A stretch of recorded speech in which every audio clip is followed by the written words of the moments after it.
Ito yung pangatlong video natin sa physics review at ngayon naman focus tayo sa waves and sounds. Start tayo with question number 1. Which quantity of a wave is measured in hertz or Hz? Letter A, amplitude. Letter B, frequency. Letter C, wave speed. And letter D, wavelength. So alin daw sa mga ito ang sinusukat natin using the unit hertz? So start tayo with amplitude. Ang amplitude, symbol na ginagamit natin dyan ay letter A. Ito yung maximum displacement ng particle, no, mula sa tinatawag nating equilibrium position or from at rest. For example, if you have a wave and then ito yung equilibrium position niya, so ito yung maximum displacement, no? At dahil maximum displacement siya, ang unit of measurement natin sa amplitude ay meters. Okay? Now, how about letter D, wavelength? Ang wavelength naman, ang ginagamit nating symbol dyan ay lambda, no, yung Greek letter lambda. Ito naman yung distance, no, between two successive crests. Ang crest, again, ito yung highest point ng isang wave. Okay, ito naman yung trough. For example, continue natin to. Sige, dito ko ito drawing. Ayan. Ito from crest to crest. Ang tawag natin dito sa distance na to ay wavelength. Now, dahil distance siya, same din siya ng unit of measurement ng amplitude na meters. Now, how about letter C, wave speed? Ang wave speed naman, symbol na ginagamit natin, no, letter V, ito naman yung, syempre, dahil speed siya, so it tells us how fast, no, yung travel ng isang wave through a medium. No, at dahil wave speed siya, ang unit niya ay meter per second. Okay? So, by elimination, alam natin that A is not the answer.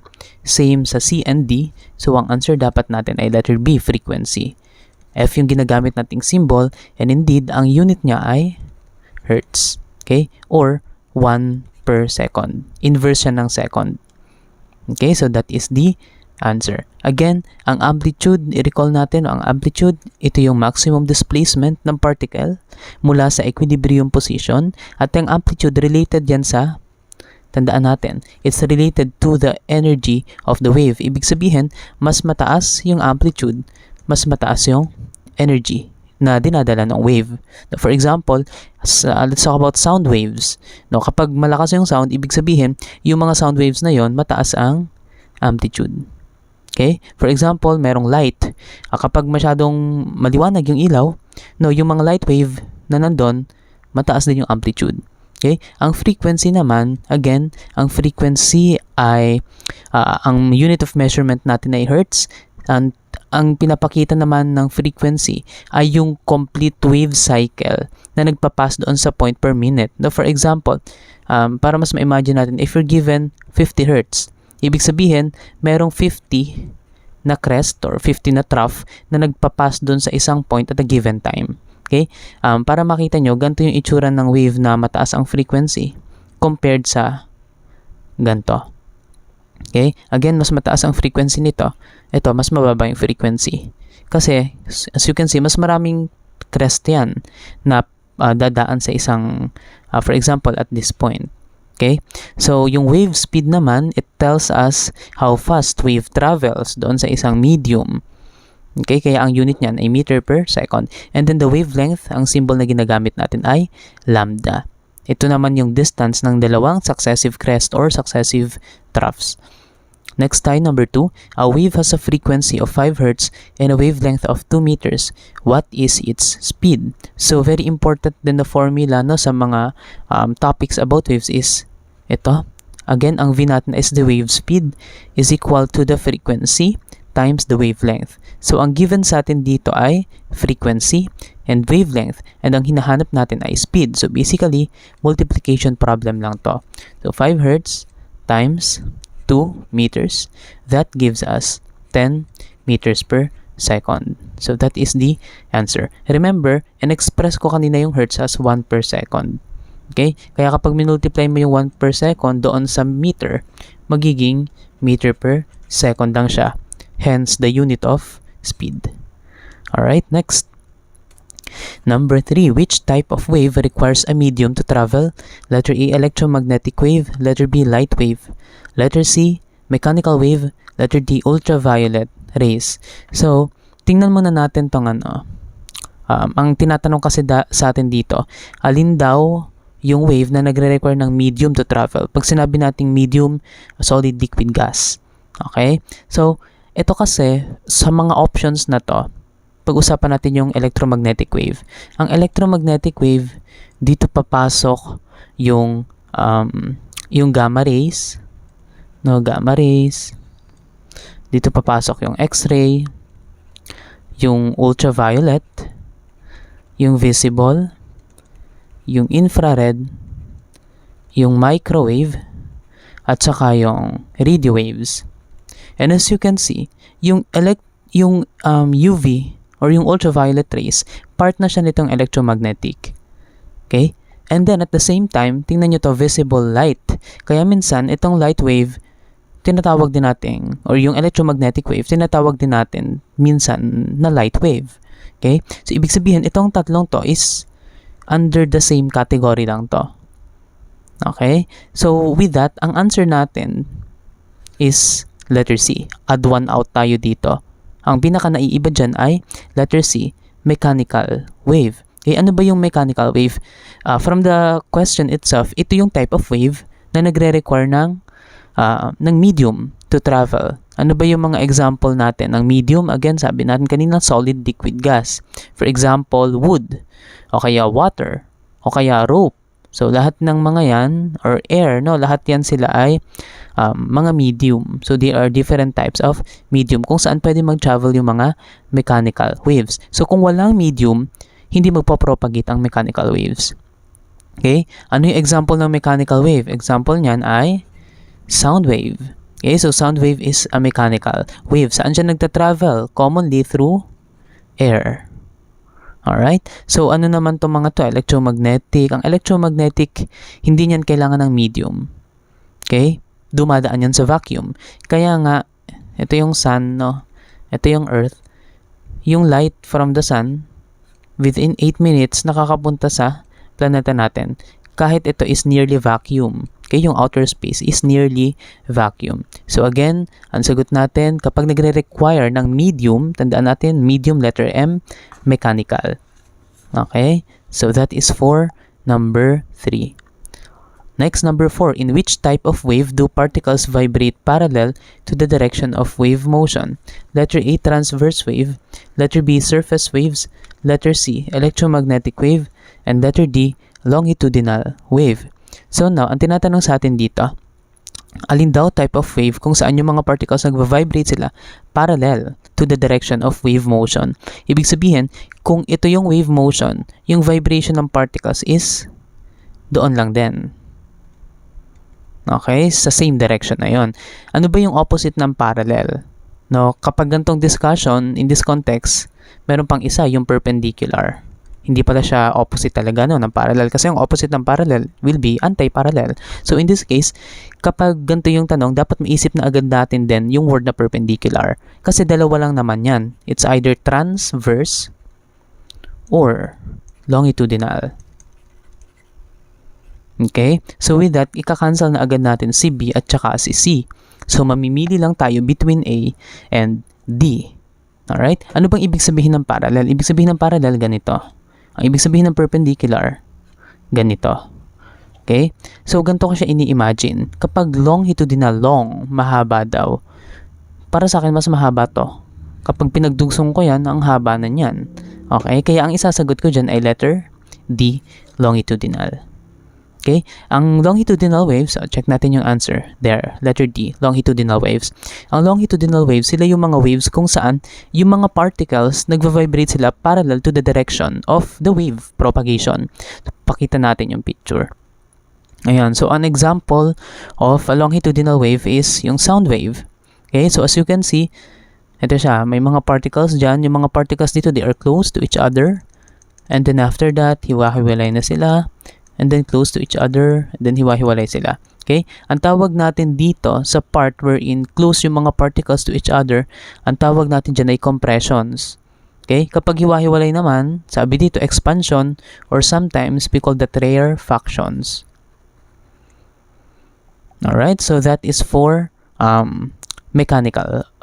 for longitudinal waves. And now you have transverse waves. Kapag transverse waves naman, yung mga particles nagva-vibrate sila perpendicular. Okay, again, kapag longitudinal, parallel. And then kapag transverse, perpendicular. Okay? So for example, ito yung direction, papunta dito, pero yung vibration ng particle, ito, from the equilibrium position to the maximum, as you can see, perpendicular sila.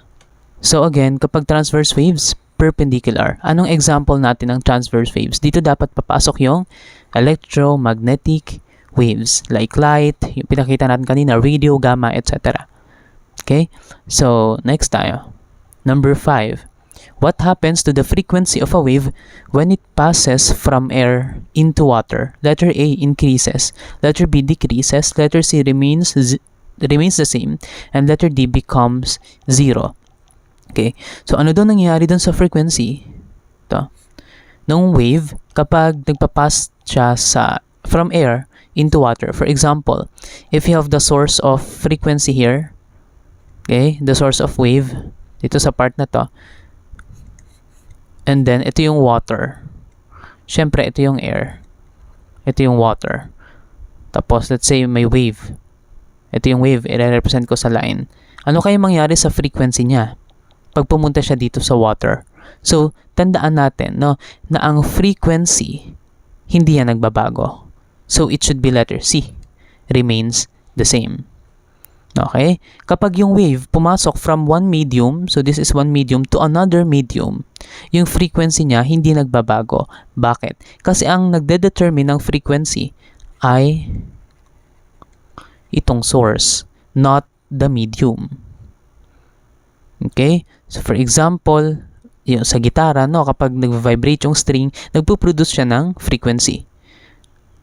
Okay, kahit saan pumasok yung sound na yon, still, parehas pa rin yung frequency. Alin yung nagbabago? Ang nagbabago, di ba kanina dun sa mga quantities na pinakita natin, we have frequency, we have the lambda or the wavelength, and we have the wave speed. Etong wave speed, nagbabago yan. Kasi nakadepende yan sa property ng medium. Okay? So, halimbawa, yung sound, yung speed ng sound, nakadepende yan sa density, for example, ng isang medium. Okay, so mag-iiba-iba ang wave speed ng isang sound wave depende dun sa medium. For example, sa air iba yung wave speed niya, no? Sa water iba rin yung wave speed niya. Kapag may metal, iba rin yung wave speed niya. Ang wavelength also nagbabago din 'yan. Okay? So, let's go back to the formula. Balikan nga natin yung formula. So, V or the wave speed is equal to the frequency times the lambda, wavelength. Alam natin, this one is constant. Okay? So, kapag nag-increase itong wave speed dahil sa changes in medium or dahil sa change in medium, ano mga expectation natin dito sa wavelength? Mag-increase din siya. As long as yung frequency natin ay constant. Okay? So, ganun yung tatandaan natin. Again, yung frequency, hindi nagbabago. Yung wave speed, nagbabago. And then, yung wavelength, nagbabago din siya. Okay? So, next tayo. Number 6, which wave phenomenon explains why sound can be heard around a corner? Letter A, reflection. Letter B, refraction. Letter C, diffraction. Letter D, interference. So, mga wave phenomenon naman to, no? Marami pa yan. Dito pa papasok yung absorption, etc. Pero tingnan lang natin based on the options. So, halimbawa, merong corner, ganyan, no? Let's say, merong room, tapos, meron ditong nagsasalita, tapos nandito ka. Maririnig mo pa rin yung sinasabi nito. Okay? From this, ito yung POV mo, yung position mo, nandito ka. Bakit mo siya naririnig? Ano yung reason? Ang reason dyan is, pakita na natin yung answer and then explain natin. That should be letter C, diffraction. Okay? Simulan natin dun sa reflection. Sige, may mga picture tayo dyan. Ayan. Simulan natin dito sa reflection. Ang reflection, as you can see, meron kang incident ray or ito yung tinatawag nating incoming ray. And then, kapag ito ay perfectly plain mirror, magre-reflect siya. with the same angle. So, ito yung angle of incidence. Ito naman yung angle of reflection. So, yung theta 1 should be the same as theta 2. Okay? So, ito yung reflection. Again, ang reflection, yung bouncing ng mga wave doon sa surface. Okay? Itong law na to, actually may tawag tayo dito, no? We call this the law of reflection. Okay? So, ano naman yung refraction? Ang refraction naman, kung ang reflection ay bouncing, ang refraction naman ay bending. Okay? Kasi ito yung bending ng waves kapag dumadaan siya from one medium, ito yung medium 1 natin, to another medium. Oops. Medium 2. Okay? So again, reflection, bouncing, refraction, bending. Okay? Bakit nagbe-bend? Kasi nagbabago yung wave speed. Okay? Saan natin yan nakikita? Diba? Kapag merong baso, tapos merong straw. So, sa tingin natin, nagbe-bend siya ng papaganto. Okay? So, next, diffraction. Ito yung answer natin, no? Diffraction. Ang diffraction, ito yung spreading. So, pwede nating i-associate dito. Spreading, or pwede ring bending, no? Spreading or bending ng waves kahit may obstacle. Look at this. Meron tayong obstacle dito. Okay? Or meron tayong opening dito. So, ito yung mga incoming light or incoming waves. And then, as you can see, nag-spread siya kahit may opening. Okay? So, again, nangyayari din yan, no, sa lahat ng types of waves. So, ipapakita ko yung picture natin kanina. Ayan, no? So, as you can see, meron tayo dito yung source of frequency. And then, may student nandito sa corner. Kahit may corner yan, maririnig pa rin yung sound because of the phenomenon, diffraction. So, ano naman yung sinabi kanina na interference? Ang interference naman kapag nag-overlap yung 2 or more waves. Okay, magpuproduce siya ng bagong wave pattern. Ang interference pwede siyang constructive or pwede rin na destructive. Okay? Kapag nag-add up yung mga waves, syempre, constructive yon. Kapag nag-cancel out sila, ang tawag natin doon, destructive. Okay? Again, kapag constructive, nag-add up. Kapag nag-add up sila, ano nangyayari sa amplitude? Ang amplitude, mag-i-increase. Okay? Kapag destructive naman, yung mga waves ay magka-cancel out. Kapag nag-cancel out sila, yung amplitude nila, magdi-decrease. Okay? So, next tayo, number 7. When a sound wave reflects off a hard surface and returns to the listener, what is produced? Letter A, diffraction. Letter B, echo. Letter C, refraction. Letter D, resonance. Okay. So, eto, familiar na sa atin to, no? Kapag nag-reflect daw yung sound doon sa isang surface, tapos narinig natin, anong tawag doon? Ang tawag natin dyan ay letter B, echo. Okay? So, ang echo, based dito sa problem, or based dun sa question natin, it's basically the reflection of sound. Kapag nag-reflect siya dun sa surface, pabalik doon sa listener. Okay? So, may mga requirement din tayo para sa echo, no? Actually, may formula tayo dyan, pero hindi na natin titingnan yon. Yung diffraction, nabanggit na natin kanina, ito yung spreading or bending of waves around an obstacle o kaya kapag may small opening. Diffraction tawag natin doon. Ang refraction naman natin is yung bending ng light due to the changes in wave speed. Bakit? Kasi may changes in medium. Okay? Ano naman yung resonance? Ang resonance, nangyayari yan kapag yung object, if the object vibrates at its natural frequency. Okay? Dahil sa isang external force.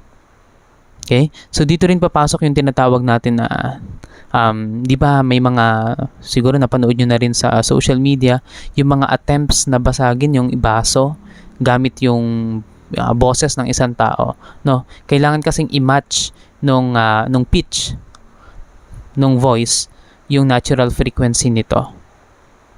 Okay? So, ayan for number 7. The answer again is echo. So, tandaan natin, ang echo is reflection. Kaya, automatically, dito sa problem na to, mali agad si letter C, refraction. Alright? So, next. Ayan. Which property of sound determines its pitch? Letter A, amplitude. Letter B, speed. Letter C, wavelength. And letter D, frequency. Tinitingnan natin dito, alin daw yung related doon sa pitch. Tandaan natin ng amplitude, saan siya related? Doon sa loudness. Bakit loudness? Energy yan, di ba? Sabi natin kanina, yung sound na sobrang lakas, since we're talking about sound, no? Yung sound na sobrang lakas, mataas yung amplitude niyan. Okay? Next, dito naman tayo. Speed. Okay? Ang speed naman, saan siya related? Again, it tells us how fast wave travels, but it does not affect the pitch. Okay? Ano naman yung wavelength? Ang wavelength naman, technically, related siya. Pero indirectly. Kasi ang pinaka-close talaga na answer dyan ay frequency. Okay? Remember, ang frequency, ito yung number ng crest, for example, o kaya trough na magpapass through a given point. So, kapag mas mataas yung frequency natin, mas mataas yung pitch. Okay? Ibig sabihin, itong sound na to, mas mataas ang pitch compared sa sound na to. Okay? Kaya ako nasabi na indirectly yung wavelength because of the formula, no? Na yung wave speed is equal to the frequency times the lambda. Okay? Nandyan pa rin, present pa rin itong mga to. Pero again, kapag nakita yung pitch, ang palaging sagot natin dyan ay frequency. There. Next, number 9. Which property of sound is related to how loud it is? Letter A, amplitude. Letter B, frequency. Letter C, speed. Letter C, pitch. Letter D, speed. So, nabanggit na natin kanina. So, parehas lang naman. The answer is letter. Kapag loudness, the answer is letter A, amplitude. Okay? Next, number 10. A moving ambulance siren sounds higher in pitch as it approaches you. What effect explains this? Letter A, diffraction. Letter B, refraction. Letter C, interference. And letter D, Doppler effect. So, ito, pinag-aralan to sa junior high school, no? And even sa senior high school kung meron kayong STEM. So, napapag-aralan nyo to. At ang answer natin dito ay, yan, letter D, Doppler effect. Na, for example, nandito ka, nandito yung kalsada. Kapag meron ditong police car, o kaya ambulance, tapos meron siyang siren, siyempre, tutunog yan. Habang lumalapit siya sa'yo, parang tumataas yung pitch. Okay? Parang tumataas yung perceived frequency, or ang tawag natin doon, observed frequency. Ang ginagamit nating symbol ay F prime. Okay? Bakit? Ano nangyari? Because of the Doppler effect. Actually, meron tayong formula dyan, no? Pero hindi na natin approach ito mathematically. Basta tandaan nyo na lang na kapag merong object, papalapit sa'yo, yung observed frequency, parang tumataas siya. Tapos pag lumampas na siya sa'yo, bababa uli yung observed frequency. Okay? So, next tayo. Ayan, ito yung picture natin. No? Lower frequency siya. Pero kapag malapit na sa'yo, higher na yung frequency. Okay? So, next. Number 11. Sound travels fastest in which medium? Letter A, solid. Letter B, liquid. Letter C, gas. Letter D, vacuum. So, ito, ganito nyo siya pwedeng i-approach. Na for example, hindi nyo alam yung sagot. Dapat at least maka 50% chance tayo na makuha natin yung tama. Bakit?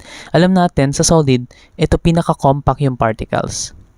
Pagdating sa liquid, medyo hindi masyado. Okay? Pagdating sa gas, hiwa-hiwalay na yan. Pagdating sa vacuum, wala yan. Okay? So itong B and C, they're at the middle. They're somewhere in between solids and vacuum. Ibig sabihin, mamimili na lang kayo sa solid at saka sa vacuum. Okay? Ang usapan natin dito ay sound. Remember, ang sound is a longitudinal wave. Aside from the fact that it is a longitudinal wave, it is a mechanical wave. Mechanical, letter M. Dahil mechanical siya, nagre-require siya ng medium. Ang vacuum ba ay medium? Hindi, kasi walang particle dyan. So the answer is letter A, solid. Okay? Kasi sa solid, remember yung density na pinakita ko kanina, ang mga particles dyan, dikit-dikit. Okay, dahil dikit-dikit yung mga particles natin, mabilis mag-travel yung sound. Okay, sa vacuum, walang particles, hindi siya mag-travel dyan. Alright, so that is for number 11.